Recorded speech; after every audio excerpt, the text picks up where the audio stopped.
Twelfth physics சீரீஸில் எலக்ட்ரோஸ்டாட்டிக்ஸில் பேசிக் properties of charges பற்றி இன்றைக்கி நம்ம பார்க்க போகிறோம்.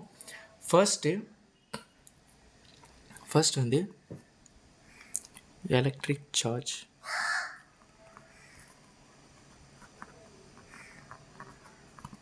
ஓகே, இப்போது யூனிவர்ஸில் உள்ள எல்லாமே ஆட்டம்ஸால் ஆனது அப்படின்னு சொல்கிறோம். இந்த ஆட்டம்ஸ் புரோட்டான், நியூட்ரான், எலக்ட்ரான்.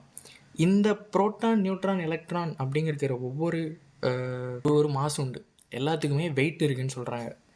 அப்படி வெயிட் இருக்கிறது எப்படி அந்த புரோட்டான், நியூட்ரான், எலக்ட்ரானுக்கு ஒரு ஃபண்டமெண்டல் ப்ராப்பர்ட்டியோ ஒரு தவிர்க்க முடியாத ப்ராப்பர்ட்டியோ, அதே மாதிரி தான் அந்த புரோட்டான், நியூட்ரான், எலக்ட்ரானுக்கு சார்ஜஸும் இருக்குது. இப்போ புரோட்டான் அப்படின்னு எடுத்துக்கிட்டோன்னா, புரோட்டானுக்கு வந்து for proton positively charged, electron negatively charged, neutron neutrally charged.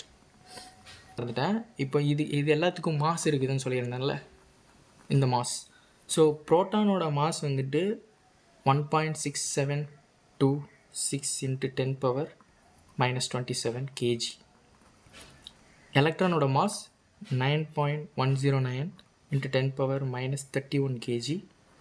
And நியூட்ரானோட மாஸ் 1.6749 × 10⁻⁻31 kg. இதுதான் அதோட மாஸ். இப்போது இதுலேருந்து இந்த ஃபர்ஸ்ட் பாயிண்ட் என்ன சொல்லுதுன்னா, எலக்ட்ரிக் சார்ஜுக்கு இந்த மாதிரி சார்ஜும் இருக்குது, அதாவது சார்ஜும் உண்டு மாஸும் உண்டு அப்படிங்கிறத நம்ம புரிஞ்சுக்கலாம். இப்போ ரெண்டாவது பாயிண்டில் இந்த எலக்ட்ரிக் சார்ஜோட SI unit is coulomb. C. அவ்வளோதான். இதான் ரெண்டாவது பாயிண்டில் சொல்லியிருக்காங்க. இப்போது மூணாவது பாயிண்ட் என்ன பார்க்க போகிறோம்னா, சேயிங் இருக்குது. என்னென்னா, the total electric charge in the universe is constant and the charge can neither be created nor be destroyed in any physical processes. The net charge in charge will always be 0. ஒரு சார்ஜை கிரியேட்டும் பண்ண முடியாது, டெஸ்ட்ராயும் பண்ண முடியாது, ஆக்கவும் முடியாது, அழிக்கவும் முடியாது. அது வந்து யூனிவர்ஸில் உள்ள மொத்த சார்ஜோட வேல்யூஸ் வந்து எப்போவுமே கான்ஸ்டண்ட்டாக தான் இருக்குது. அது கூடுறதும் இல்லை, குறையதுமே இல்லை. இப்படி ரெண்டுமே கூடுறதும் குறையாதும் இருக்கிறதுக்கு வந்து இது வந்து ஈக்குவல். இப்போ நம்பர் ஆஃப் பாசிட்டிவ்லி சார்ஜ் வந்து equal to number of negatively charge. இதுதான் இந்த தேர்ட் பாயிண்டில் சொல்கிறாங்க. இதையும் நம்ம டிஸ்கஸ் பண்ணலாம். இப்போ நம்ம ஒரு கிளாஸ் ராட் எடுத்துக்கிட்டோம். அந்த கிளாஸ் ராட் வந்து நியூட்ரலாக இருக்குது. சில்க் கிளாத் எடுத்துக்கிட்டோம், அதுவுமே நியூட்ரலாக இருக்குது. இப்போ ரெண்டத்தையும் நம்ம ரப் பண்ணுறது மூலிமா என்ன நடக்குது? எலக்ட்ரான் ட்ரான்ஸ்ஃபர் நடக்குது. இப்போது அந்த கிளாஸ் ராட் ஃபுல்லாமே பாசிட்டிவ்லி சார்ஜ் ஆகிட்டு, அந்த சில்க் கிளாத் ஃபுல்லாமே நெகட்டிவ்லி சார்ஜ் ஆகிட்டு, இப்போது இந்த சார்ஜஸ் எடுத்து நம்ம ஒரு எப்படி சொல்கிறது, ஒரு ரெட்டாரிக்கலாக அப்படி ரெட்டாரிக்கலாக என்ன அர்த்தம்னா, ஒரு கற்பனைக்கு நம்ம இந்த கிளாஸ் ராடில் உள்ள சார்ஜையும் இந்த சில்க் கிளாத்தில் உள்ள சார்ஜையும் நம்ம வந்து அளவு எடுத்தோம்னு வச்சுக்கோங்களேன், ரெண்டுமே சேம். அதுதான் இந்த தேர்ட் பாயிண்ட் சொல்லுது. Charges can neither be created nor be destroyed, they are constant in the universe. அதான் total electric charge in the universe is always constant. Okay, fourth பாயிண்டில் நம்ம இதை தான் பார்க்க போகிறோம். Quantization of charge. இப்போ ஒரு சார்ஜ் இருக்குது, க்யூன்னு ஒரு சார்ஜ் இருக்குது. இந்த சார்ஜ் மேபி பாசிட்டிவ், மேபி நெகட்டிவாக இருக்கலாம். ஓகே, இப்போ என்ன பண்ணுறேன், நான் வந்து செட்ஸ் ஆஃப் சார்ஜஸை நான் அடுக்கி வைக்கிறேன். ரொம்ப ஒரு மேலே சார்ஜஸ் அடிக்கிறேன். இது ஒரு நெகட்டிவ் சார்ஜ்.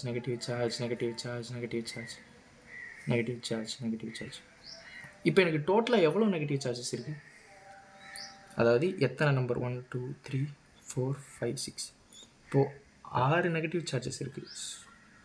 ஓகேயா, இதை நான் எப்படி டிஃபைன் பண்ணலாம்? n × q. புரிஞ்சா? அவ்வளோதான். n × q ஆர் e போட்டுக்கலாம். n × e. So n may be any integer that depends upon charge. Okay புரிஞ்சா?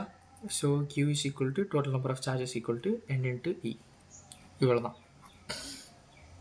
புரிஞ்சா? இந்த 5th பாயிண்டில் என்ன சொல்லியிருக்காங்கன்னா, இப்போது முல்லிக்கன் அப்படிங்கிற ஒரு சயின்டிஸ்ட் ஆயில் ட்ராப் எக்ஸ்பெரிமெண்ட் அப்படின்னு ஒரு எக்ஸ்பெரிமெண்ட் பண்ணுறாரு. ஆயில் ட்ராப் எக்ஸ்பெரிமெண்ட் அப்படின்னு ஒரு எக்ஸ்பெரிமெண்ட் பண்ணுறாரு. இந்த எக்ஸ்பெரிமெண்ட்டில் என்ன பண்ணுறேன்னா, அவர் சார்ஜை மெஷர் பண்ணுறாரு. சார்ஜ் அப்படி ஒரு சார்ஜை வந்து அவர் மெஷர் பண்ண பார்க்குறாரு. Q அப்படின்னா என்ன, இதுக்குள்ளே என்ன இருக்குது அப்படின்னு பார்க்குறாரு. இப்போ நம்மளுக்கு தெரியும், இப்போது ஒரு கிலோகிராம் அப்படின்னு நம்ம எடுத்துக்கிட்டோம்னா வச்சுக்கோங்களேன், இதில் வந்து 1000 கிராம்ஸ் இருக்கும் அப்படிங்கிற மாதிரி தெரியும். அப்போ ஒரு Qனா அந்த Qக்குள்ளே என்ன இருக்குது அப்படிங்கிறத அவர் மெஷர் பண்ணுறாரு. அவர் என்ன பண்ணுறாரு, ஒரு பாசிட்டிவ்லி சார்ஜ்டு பிளேட் வைக்கிறாரு, அதே மாதிரி ஒரு நெகட்டிவ்லி சார்ஜ்டு பிளேட் வைக்கிறாரு. இந்த ரெண்டுத்துக்குமே கரண்ட் கொடுக்குறாரு. கரண்ட் கொடுக்கு அப்புறம் மேலே என்ன பண்ணுறாரு, ஒரு அட்டாமைசர் மூலியமாக. அட்டாமைசர்னு என்ன பண்ணோன்னா, இந்த ஸ்ப்ரே இருக்குல்ல, ஸ்ப்ரே தான் லிட்ரலி ஸ்ப்ரே தான் அட்டாமைசர். இது என்ன பண்ணுன்னா, அந்த பல்க் பார்ட்டிக்கிளில் ஈஸியாக சர்ஃபேஸ் அப்சார்ப்ஷனுக்கு ஈஸியாக இருக்கிற மாதிரி ரொம்ப மைன்யூட்டாக டிஸ்ட்ரிபியூட் பண்ணும். இதுதான் நம்ம இந்த இன்ஜின் ஸ்பார்க் பிளக்கு, அந்த ஃபியூவல் இன்ஜெக்டர் ஏர்க்ராஃப்ட்லாம் யூஸ் பண்ணுவாங்க. அதே மாதிரி இது அட்டாமைசர்னு சொல்லுவாங்க. இந்த பர்டிகுலர் ஸ்ப்ரே தான் நம்ம ஜென்ரல் டைமில். இந்த அட்டாமைசரை அவர் ஸ்ப்ரே பண்ணுறப்போ உள்ள பார்ட்டிகிள்ஸ் வந்துட்டு அதில் போய் டெபாசிட் ஆகுது. பாசிட்டிவாக இருக்கிற ஆயில் பார்ட்டிகிள்ஸ் எல்லாமே டெபாசிட் ஆகுது. நெகட்டிவ்லி இருக்கிற ஆயில் பார்ட்டிகிள்ஸ் எல்லாமே அதில் டெபாசிட் ஆகுது. இப்படி டெபாசிட் ஆகிறப்போ அந்த அக்குமுலேட் ஆன சார்ஜை அவர் மெஷர் பண்ணி பார்க்குறாரு. என்னென்னா, பாசிட்டிவ்லி சார்ஜ்டு பார்ட்டிகிள்ஸ் வந்து +1.6 × 10⁻⁹ கூலும், நெகட்டிவ்லி சார்ஜ்டு பார்ட்டிகிள் வந்து -1.6 × 10⁻⁹ கூலும் அப்படிங்கிறது வந்து அவருக்கு தெரிய வருது. இப்போது 6th ப்ராப்பர்ட்டி என்னென்னா, சார்ஜஸ் எல்லாமே அது மேக்ரோஸ்கோப்பிக்காக பார்க்குறப்போ it seems to be continuous. இப்போது நான் ஒரு ஸ்டெப்ஸ் எடுத்துக்கிறேன், இப்படி இருக்குது. இந்த ஸ்டெப்ஸை நான் வந்து ஆஸ் அ பல்க் நம்பராக பார்க்க போகிறேன். பல்க் நம்பர்னால் it is like a macroscopic view. நான் இது ஒரு 1,00,000 படிக்கட்டு இருக்குதுன்னு வச்சுக்கோங்களேன். அந்த 1,00,000 படிக்கட்டு நான் தூரத்துலேருந்து பார்க்குறப்போ எனக்கு எப்படி தெரியும்னா, ஒரு சின்னதாக இந்த மாதிரி தெரியும். ஓகே, அதே மாதிரி இதை நான் குவான்டைஸ்டாக ஒரு பர்டிகுலர் நம்பர்ஸை மட்டும் நான் பார்த்தேன்னா I will get the steps like this. So மேக்ரோஸ்கோப்பிக்காக பார்க்குறப்போ சார்ஜஸ் கண்டினியூஸாக இருக்கும், அதாவது இந்த மாதிரி கண்டினியூஸாக இருக்கும். மைக்ரோஸ்கோப்பிக்காக பார்க்குறப்போ சார்ஜஸ் குவான்டைஸ்டாக இருக்கும். அவ்வளோதான் சார்ஜஸோட ஃபண்டமெண்டல் ப்ராப்பர்ட்டிஸை இந்த வீடியோவில் தெளிவாக சொல்லியிருக்கிறேன். நெக்ஸ்ட் வீடியோவில் பார்க்கலாம்.